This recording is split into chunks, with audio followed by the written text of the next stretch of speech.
लड़के ने लापरवाही से 50 लाख की लॉटरी टिकट फेंक दी क्योंकि वह जो चाहे पा सकता था। हालांकि उसकी जिंदगी बहुत बोरिंग थी, लेकिन इस सादगी के पीछे एक अजीब सी किस्मत छुपी थी। हाई स्कूल में उसने अपने दोस्त का टैबलेट चुराया था। 3 साल बीत गए लेकिन किसी को पता नहीं चला। कॉलेज में उसने अपनी गर्लफ्रेंड से छुपकर सीनियर लड़की के साथ रहना शुरू किया और कभी पकड़ा नहीं गया। बाद में वो गलती से एक सीरियल किलर बन गया, लेकिन घबराहट में छोड़े गए सबूतों को ऊपर वाला हमेशा किसी न किसी अजीब तरीके से मिटा देता था। कुछ लोग कहते थे कि वो किस्मत वाला है, तो कुछ कहते थे कि वो किसी शैतान की कठपुतली है, लेकिन इस किस्मत के पीछे एक दर्दनाक अतीत भी था। हाई स्कूल में डेविड बुलिंग का शिकार था। उसे रोज अमीर लड़के बुरी तरह परेशान करते थे। बाद में उसने मुश्किल से मिलिट्री ट्रेनिंग पूरी की और एक कॉलेज में दाखिला लिया, लेकिन वहां उसे बेरोजगारी का सामना करना पड़ा और अब वो एक स्टोर में पार्ट टाइम काम करता है और अपनी छोटी सी सैलरी से अपनी इज्जत बचाने की कोशिश करता है। लेकिन उस रात एक हादसे ने उसकी जिंदगी पूरी तरह से बदल दी। उस दिन डेविड हमेशा की तरह नाइट शिफ्ट कर रहा था। वो वीडियो देखकर टाइम पास कर रहा था, तभी एक नशे में धुत बूढ़ा आदमी अंदर आया। उसने सिर्फ 10 रुपए की सिगरेट खरीदी, लेकिन वो डेविड पर धौंस जमाने लगा। वो न सिर्फ बदतमीजी से बात कर रहा था, बल्कि उसने बहुत ही अपमानजनक इशारे भी किए। ये वही लोग हैं जो तुमसे प्यार का नाटक करते हैं लेकिन अंदर से बहुत बुरे हैं। हाँ, वही लोग। डेविड ने अपनी मुट्ठी भींच ली और गुस्से को पी गया। सर्विस सेक्टर के एक छोटे कर्मचारी के रूप में चुपचाप बेइज्जती सहना जैसे उसका काम था। जब बात बिगड़ने ही वाली थी, तब बूढ़े आदमी का एक साथी अंदर आया। वो हटा कट्टा अंकल तुरंत पैसे देने लगा और डेविड से माफी मांगने लगा। उस आदमी को इतना शरीफ देखकर डेविड ने भी उस बूढ़े को माफ कर दिया। आखिरकार शिफ्ट खत्म हुई और डेविड ने अपने मैनेजर से एक हथौड़ा मांगा जो गेम खेल रहा था। वो अपनी नई खरीदी हुई पेंटिंग को अपने कमरे की दीवार पर लगाना चाहता था। वो पेंटिंग उसके लिए आजादी की एक छोटी सी उम्मीद थी, लेकिन उसे नहीं पता था कि ये हथौड़ा कील पर नहीं बल्कि नर्क का दरवाजा खोलने वाला था। घर वापस जाते समय किस्मत ने एक बार फिर डेविड के साथ एक क्रूर मजाक किया। उसने देखा कि वही शराबी बूढ़ा आदमी जो अभी स्टोर में हंगामा कर रहा था, अब सड़क किनारे कीचड़ की तरह पड़ा सो रहा है। काफी सोचने के बाद डेविड ने फैसला किया कि वह इस मामले में नहीं पड़ेगा, लेकिन जैसे ही वो गली के कोने पर मुड़ा, उसने देखा कि जो आदमी अभी बूढ़े का बिल चुका रहा था वो शरीफ अंकल। इस अजीब सी बात ने डेविड को हैरान कर दिया। उसे अचानक बहुत बेइज्जती महसूस हुई। उसने तो कुछ बुरा नहीं किया था, फिर उसके साथ ऐसा क्यों हुआ? लेकिन डेविड हमेशा की तरह डरपोक बना रहा। वो सामने से कुछ नहीं बोल पाया, बस पीछे से उस आदमी को चिढ़ाने वाला इशारा किया। लेकिन उसे ये नहीं पता था कि उस आदमी के ठीक सामने एक शीशा लगा था। वो आदमी पागलों की तरह डेविड को पीटने लगा। उसका हर एक मुक्का डेविड के आत्मसम्मान को कुचल रहा था। इस भयानक दर्द ने डेविड की पुरानी यादों को ताजा कर दिया। हाई स्कूल में अमीर लड़कों द्वारा किए गए टॉर्चर की तस्वीरें उसकी आंखों के सामने घूमने लगी। उस समय उसने सिर्फ चुपचाप सब कुछ सहा था, कभी पलटकर जवाब नहीं दिया। शायद इतने सालों का दबा हुआ गुस्सा इस पर बाहर आ गया। डेविड ने अपने बैग से वो हथौड़ा निकाला जो उसने पेंटिंग टांगने के लिए लिया था और जोर से उस आदमी के सिर पर मार दिया। इस भारी वार के साथ ही डेविड को तुरंत होश आ गया। वो अपनी आंखों पर भरोसा नहीं कर पा रहा था। सिर पकड़े हुए वो आदमी तुरंत नहीं मरा, बल्कि वो कुछ बड़बड़ाता रहा और फिर धीरे धीरे जमीन पर गिरकर पूरी तरह से शांत हो गया। तभी आसमान से तेज बारिश होने लगी। ठंडा पानी खून के धब्बों को धो रहा था और साथ ही डेविड के उलझे हुए दिमाग को भी शांत कर रहा था। जब डेविड डर के मारे कांप रहा था, तभी एक औरत अपने कुत्ते को घुमाते हुए उसकी तरफ आई। उस पल डेविड के दिल की धड़कन जैसे रुक सी गई। उसने अपने मुंह को कसकर पकड़ लिया ताकि कोई आवाज ना निकले। किस्मत से वो औरत अंधी लग रही थी। वो बिना कुछ महसूस किए डेविड के पास से गुजर गई, लेकिन उसके कुत्ते ने लाश को सूंघना शुरू कर दिया। शुक्र है कि उस अंधी औरत ने अपने कुत्ते को खींच लिया, तब जाकर डेविड की जान में जान आई। इसके बाद डेविड भागकर अपने कमरे में गया और बाथरूम में घुसकर पागलों की तरह अपने खून के धब्बे धोने लगा। बहुत ज्यादा टेंशन की वजह से उसे अजीब चीजें दिखने लगी। उसे लगा जैसे वही अंकल खून से लथपथ होकर उसके पीछे खड़े होकर रो रहे हैं कि उनकी एक बूढ़ी माँ है। उसे लगा जैसे पुलिस दरवाजा तोड़कर अंदर आ गई है और उसे जमीन पर पटक दिया है। उसने अपनी माँ को अपने बेटे के कातिल होने की खबर सुनकर बेहोश होते देखा। क्या उसकी जिंदगी यही खत्म हो जाएगी? इस वक्त डेविड अपनी गलती के बोझ तले दब रहा था। उसने इंटरनेट पर बार-बार गैर इरादतन हत्या, सरेंडर और सजा कम करने जैसे शब्द सर्च किए ताकि कानून में उसे कोई बचने का रास्ता मिल सके। बड़ी मुश्किल से रात कटी और तभी उसकी नजर अचानक जमीन पर पड़ी उस पेंटिंग पर गई जो अभी दीवार पर लगनी बाकी थी। ये देखकर उसके पसीने छूट गए और वो डर गया। कल रात जल्दबाजी में भागते हुए वो खून और उन गलियों के निशान से सना हुआ हथौड़ा वही क्राइम सीन पर भूल आया था। हालांकि बारिश ने सारा खून और निशान धो दिए थे और उस जगह पर कोई सीधा सीसीटीवी कैमरा भी नहीं था। लेकिन इस केस को हैंडल कर रहे जासूस केविन कोई आम इंसान नहीं थे। अपने तेज दिमाग से उन्होंने मरने वाले के बैग में मिले स्टोर के लिफाफे से उस कन्वीनियंस स्टोर की सीसीटीवी फुटेज निकलवा ली। जब जासूस केविन डेविड से पूछताछ करने आए तो डेविड बहुत ज्यादा डर गया था। उसे लगा कि अब उसे अपना जुर्म कबूल करना ही पड़ेगा। जासूस की तेज नजरों को देखकर डेविड की हिम्मत पूरी तरह टूट चुकी थी। जैसे ही वो सब कुछ कबूल करने वाला था, तभी जासूस केविन का एक साथी अचानक एक अच्छी खबर लेकर आया। किसी ने कल रात उस शराबी बूढ़े और उस आदमी को ईंटों से एक दूसरे को मारते हुए देखा था। यहाँ तक कि उस बूढ़े की पत्नी ने भी पुलिस स्टेशन आकर ये कबूल किया कि उसका इस मरने वाले आदमी के साथ अफेयर था। वे बस अपने बच्चे के कॉलेज एग्जाम खत्म होने का इंतजार कर रहे थे ताकि शादी कर सके। अब केस एकदम साफ था। शराबी बूढ़े को अपने दोस्त और पत्नी के चक्कर के बारे में पता चल गया था, इसलिए दोनों ने नशे में लड़ाई की और एक दूसरे को मार डाला। लेकिन जासूस केविन को अभी भी कुछ अजीब लग रहा था। एक पुराने और समझदार पुलिस वाले का दिमाग कह रहा था कि ये सीधा साधा दिखने वाला स्टोर कर्मचारी कुछ तो छुपा रहा है। इसलिए उसने दोबारा स्टोर की सीसीटीवी फुटेज देखी, खासकर वो हिस्सा जहां डेविड कुछ सामान उधार ले रहा था। लेकिन जैसे ही डेविड ने कुछ सेकंड के लिए अपने बैग में हथौड़ा डाला, अचानक कैमरे के लेंस पर एक मक्खी आकर बैठ गई। उस मक्खी ने बिल्कुल सही जगह पर बैठकर डेविड के हथौड़ा लेने वाले सीन को पूरी तरह से छिपा दिया। कोई सबूत नहीं, कोई सीसीटीवी फुटेज नहीं और एक बेहतरीन बलि का बकरा भी मिल गया था। किस्मत ने डेविड का एक बार फिर साथ दिया था। हालांकि वो अभी के लिए बच गया था, लेकिन डेविड अभी भी अंदर ही अंदर तड़प रहा था जब तक कि एक खबर ने उसकी सोच को पूरी तरह से बदल नहीं दिया। पुलिस को जांच में पता चला कि मरने वाला आदमी वो नहीं था जो वो दिख रहा था। वो असल में कई सालों से फरार एक खूंखार सीरियल किलर था। वो एक बहुत ही खतरनाक और वांटेड शैतान था। असल में स्टोर में जो अंकल बहुत तमीज से पेश आ रहा था, उसके हाथ कई बेगुनाहों के खून से सने हुए थे और वो बदतमीज दिखने वाला शराबी बूढ़ा असल में एक अनजान शिकार था। ये न्यूज देखकर डेविड की दुनिया ही पलट गई। उसे समझ आया कि उसने किसी बेगुनाह को नहीं मारा था, बल्कि एक ऐसे शैतान को मारा था जो मौत के लायक था। जो पछतावा उसे इतने दिनों से तड़पा रहा था वो एक ही पल में गायब हो गया। डेविड के ख्यालों में वो आदमी दोबारा आया, लेकिन इस बार डेविड डरा नहीं। उसने दौड़कर उस आदमी की गर्दन दबोच ली। जिन मासूम लोगों को उस आदमी ने मारा था उनकी आत्माएं अब उस कमरे में भर गई थी। उन्होंने खून से सने हुए अनगिनत हाथ बढ़ाए और डेविड के साथ मिलकर उस शैतान को पूरी तरह से खत्म कर दिया। इस पल डेविड ने दिमागी रूप से खुद को पूरी तरह बदल लिया था। अब मर्डर करना उसके लिए कोई बोझ नहीं था, बल्कि ये भगवान का काम करने जैसा एक मिशन बन गया था। लेकिन किस्मत ने उसे ऐसे ही नहीं छोड़ने का फैसला किया था। जब डेविड को लगा कि सब कुछ ठीक हो गया है और वो अपनी नॉर्मल लाइफ में वापस जा सकता है, तभी वो हथौड़ा जो डेविड क्राइम सीन पर भूल आया था और जो एक पक्का सबूत बन सकता था, वो अब एकदम सही सलामत उस अंधी लड़की के घर में रखा हुआ था। डेविड को लगा कि वो कानून से बच गया है, लेकिन उसे नहीं पता था कि वो एक और गहरी खाई में गिर चुका है। वो अंधी लड़की जब पहली बार स्टोर में गई तो उसने डेविड से 20 लाख ऐंठने की कोशिश की। पहले तो डेविड को लगा कि ये कोई मजाक है, लेकिन लड़की की अगली बात ने डेविड की रूह कपा दी। असल में वो लड़की पूरी तरह से अंधी नहीं थी, उसकी सिर्फ एक आंख खराब थी। उस रात जब डेविड ने खून किया था तो उस लड़की ने सब कुछ अपनी आंखों से देखा था। और इससे भी खतरनाक बात यह थी कि जो हथौड़ा डेविड क्राइम सीन पर छोड़ आया था, वो हथियार भी वो अपने साथ घर ले गई थी। एक गरीब स्टूडेंट के लिए जो स्टोर में पार्ट टाइम काम करता है, ये बिना किसी शक के एक बहुत बड़ी रकम थी, लेकिन जेल जाने से बचने के लिए यही उसकी आखिरी उम्मीद लग रही थी। इस वक्त डेविड पूरी तरह से सुन्न हो चुका था। उसे ऐसा लगा जैसे किसी जहरीले सांप ने उसे जकड़ लिया हो और उसका दम घुट रहा हो। लेकिन लूसी ने उसे मोलभाव करने का कोई मौका नहीं दिया। वो एक सिगरेट का डिब्बा जिस पर हथौड़े की तस्वीर बनी थी छोड़कर वहां से चली गई। इस ब्लैकमेल के पैसे को इकट्ठा करने के लिए डेविड ने अपनी जिंदगी की सबसे बुरी भागदौड़ शुरू की। सबसे पहले उसने अपना वो नया फोन तुरंत वापस कर दिया जो उसने अभी अभी खरीदा था और उससे कुछ छोटे मोटे पैसे वापस ले लिए। फिर उसने अपने स्टोर मैनेजर से अगले 3 महीने की सैलरी एडवांस में मांग ली। मैनेजर की हैरानी और चिंता भरी नजरों को देखकर डेविड ने एक झूठी कहानी बनाकर बात को टाल दिया, लेकिन ये रकम अभी भी बहुत कम थी। कोई और रास्ता न होने पर उसने अपने घर पर चोरी करने का सोचा। अपनी माँ की नजरें बचाकर उसने अपनी माँ की छिपाई हुई पासबुक चुरा ली। उसने अपनी माँ को बिना बताए घर के शेयर भी बेच दिए।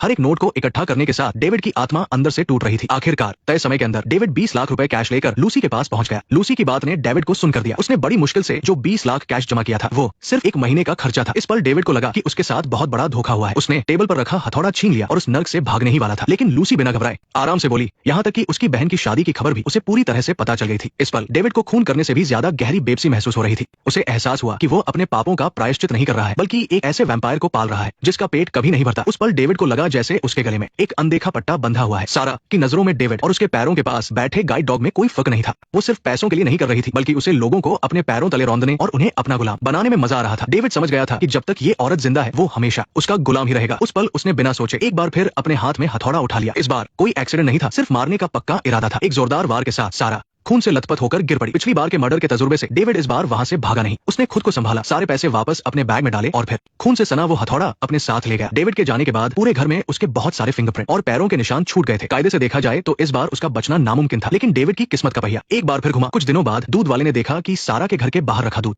किसी ने नहीं पिया है। शक होने पर उसने दीवार फांद कर देखा और अंदर का नजारा बेहद खौफनाक था। इसके बाद पुलिस ने इलाके को सील कर दिया। इस केस के इंचार्ज इंस्पेक्टर जॉन ने अपनी टीम के साथ छानबीन शुरू की, लेकिन मौके के हालात देखकर सारे तजुर्बेकार पुलिस वाले भी हैरान रह गए। हालांकि सारा को बहुत ही बेरहमी से मारा गया था, लेकिन वहां से कोई भी काम का फिंगरप्रिंट नहीं मिला। और सबसे ज्यादा चौंकाने वाली बात तो ये थी कि उस कुत्ते ने आंगन में एक गड्ढा खोद दिया था। जब पुलिस ने अंदर देखा तो वहां 2 कंकाल पड़े थे। फॉरेंसिक टीम की जांच के बाद ये साबित हो गया कि ये कंकाल सारा के अंकल और आंटी के थे जो 5 साल से गायब थे। जैसे जैसे जांच आगे बढ़ी एक बहुत बड़ा सच सामने आया। बाहर से मासूम दिखने वाली सारा असल में एक पैदाइशी साइकोपैथ और शैतान थी। बचपन में ही उसके माता पिता गुजर गए थे, जिसके बाद उसके अंकल आंटी ने उसे पाला था। स्कूल के दिनों में सिर्फ मजे के लिए उसने अपनी कजिन के चेहरे पर खौलता हुआ पानी फेंक दिया था। बाद में उसकी आंटी ने बड़ी मुश्किल से उसे एक महंगे स्कूल में डाला, लेकिन वो नशे और गलत संगत में पड़ गई। सारी जायदाद और इंश्योरेंस के पैसे हड़पने के लिए उसने न सिर्फ अपने अंकल आंटी को जहर देकर मार डाला, बल्कि गैस लीक होने का झूठा नाटक भी रचा। उसने अपने उस गाइड डॉग को कच्चा गोश्त खाना भी सिखाया ताकि उसे खून की महक की आदत हो जाए और वो सबूत मिटाने में उसकी मदद कर सके। इसीलिए जब डेविड ने सारा को मारा तो इस खूंखार कुत्ते ने अपनी आदत के मुताबिक वहां फैले सारे खून को चाट कर एकदम साफ कर दिया और अनजाने में ही सारे सबूत मिटा दिए। लेकिन इस वक्त डेविड को इन सब के बारे में कुछ भी नहीं पता था। वो अपने घर में छिपा हुआ था, बिना कुछ खाए पिए और पूरी तरह से टूट चुका था। उसने अपनी जान लेने की बहुत कोशिश की, लेकिन कभी खुद को मार नहीं पाया। वो डर के साए में पुलिस के आने का इंतजार कर रहा था। पुलिस के सायरन की हर आवाज उसे खौफ से भर देती थी, लेकिन कई दिन बीत जाने के बाद भी पुलिस नहीं आई। जब वो सरेंडर करने के लिए निकला तो उसने अपने फोन पर सारा के केस की न्यूज देखी। न्यूज में बताया गया था कि सारा ने ही अपने परिवार वालों को मारा था और इंश्योरेंस के पैसे खाए थे। कुत्ते की वजह से सारा सीन खराब हो गया था, इसलिए कातिल का कोई सुराग नहीं मिला। ये जानने के बाद कि सारा एक घटिया इंसान थी, डेविड का खून करने का सारा दुख और पछतावा पल भर में गायब हो गया। जैसे ही डेविड की सोच में ये बड़ा बदलाव आया, शहर के दूसरे कोने में एक और भयानक जुर्म शुरू हो रहा था। दिन भर आवारागर्दी करने वाले 2 गुंडे, जिन्हें एक बार पुलिस वाले ने सड़क पर फटकार लगाई थी, वो इस बात का बदला लेने की फिराक में थे। उस रात नशे में धुत होकर उन्होंने शराब की बोतल से हमला करने का मन बना लिया। एक सुनसान गली में उन गुंडों ने उस पुलिस वाले पर पीछे से हमला कर दिया। इस बीच वो कुत्ता पट्टा छुड़ाकर अंधेरे में गायब हो गया। इसी दौरान सरेंडर करने का ख्याल अपने दिमाग से निकालकर डेविड घर जाकर आराम करने की सोच रहा था, लेकिन एक अंधेरी गली से गुजरते वक्त वो सीधे उन दोनों गुंडों से टकरा गया। उन्होंने डेविड को रोक लिया और उससे सिगरेट मांगने लगे। बस उसी पल डेविड की नजर उन गुंडों के कपड़ों पर लगे खून पर पड़ी और अचानक उसके शरीर के रोंगटे खड़े होने लगे। लेकिन ये डर की वजह से नहीं था, बल्कि ये एक जाने पहचानी फीलिंग थी, क्योंकि उन दोनों आदमियों के अंदर से एक ऐसी बुराई की महक आ रही थी जिसे सिर्फ डेविड ही महसूस कर सकता था। उस पल डेविड के अंदर फिर से मारने की इच्छा जाग उठी। उसे लगा कि अगर भगवान ने उसे ये ताकत दी है तो अब सफाई करने का काम उसी का है। अगली सुबह एक कंस्ट्रक्शन साइट पर 2 लाशें पड़ी मिली। जब डेविड की आंख खुली तो उसने खुद को खून से सने हुए अपने घर में पाया और जमीन पर खून से सनी एक ईंट पड़ी थी। उसे बीती रात की सारी बातें ठीक से याद नहीं थी, लेकिन वो इतना जानता था कि उसने 2 और कचरे साफ कर दिए हैं। लेकिन अजीब बात यह थी कि उसके पास टेबल पर एक रहस्यमयी पर्ची रखी थी। अगर पहले के 2 मर्डर किस्मत का खेल थे तो इस बार उन गुंडों को मारना डेविड के अंदर के उस इंसान का जगना था जो इंसाफ करना चाहता था। उसे यकीन होने लगा था कि उसके पास बुरे लोगों को पहचानने की कोई सुपर पावर है। इंसाफ करने का यह वहम उसे एक ऐसे खौफनाक रास्ते पर ले जाने वाला था जहां से वापसी मुमकिन नहीं थी। सिर्फ छोटी स्कर्ट पहनकर कुछ फोटो खिंचवाने की वजह से एक लड़की उसी के स्कूल के 2 लड़कों की नजरों में आ गई और उसी रात वो उनकी दरिंदगी का शिकार हो गई। उस लड़की के लिए जिस्म के जख्म शायद वक्त के साथ भर जाते, लेकिन उसकी आत्मा पर लगे घाव हमेशा के लिए एक बुरा सपना बन गए थे। 1 महीने तक तड़पने के बाद उस मायूस लड़की ने एक ऊंची इमारत से कूदकर अपनी जान दे दी, लेकिन मौत ने भी उसे तुरंत इस दर्द से आजाद नहीं किया। अस्पताल के उस ठंडे बिस्तर पर वो कई घंटों तक जिंदगी और मौत से जूझती रही और फिर गहरी निराशा में उसने दम तोड़ दिया। लेकिन मौत से भी ज्यादा ठंडी और खौफनाक थी जिंदा लोगों की नफरत, क्योंकि वो दोनों मुजरिम नाबालिग थे और उनकी ऊपर तक पहुंच थी, इसलिए उन्हें स्कूल से निकाला तक नहीं गया।